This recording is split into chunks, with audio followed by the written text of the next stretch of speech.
ആരാണ് മഹാനായ മുസ്അബ് ഇബ്നു ഉമൈർ? ഉമൈറിന്റെ വലിയ സമ്പത്ത് കൊണ്ട് അമ്മാനമാടി ജീവിച്ചു കൊണ്ടിരുന്ന അവിടുത്തെ പുത്രനായിരുന്നു മഹാനായ മുസ്അബ് ഇബ്നു ഉമൈർ റളിയല്ലാഹു അൻഹു.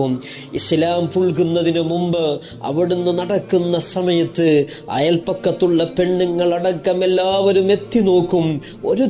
ഒരേ ഒരു തവണ മുസ്അബ് ഞങ്ങളെ ഒന്ന് നോക്കിയിരുന്നെങ്കിൽ നശിച്ചു പോയ പെണ്ണുങ്ങൾ. മുസ്അബ് നടക്കുന്ന വഴികളിലൂടെ സുഗന്ധങ്ങൾ ഇങ്ങനെ വീശിക്കൊണ്ടിരിക്കും.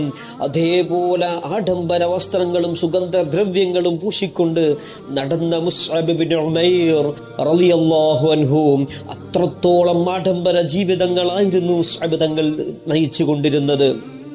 എന്തിനേറെ ഇസ്ലാം പുൽകുന്ന സമയത്ത്, ഇസ്ലാം ആശ്ലേഷിക്കുന്ന സമയത്ത് ഇതെല്ലാം ഉപേക്ഷിക്കേണ്ടി വരികയാണ്. മാതാവും പിതാവും അറിയുകയാണ്. അവിടുന്ന് ഉമൈർ പറയുകയാണ്, മുസ്അബേ,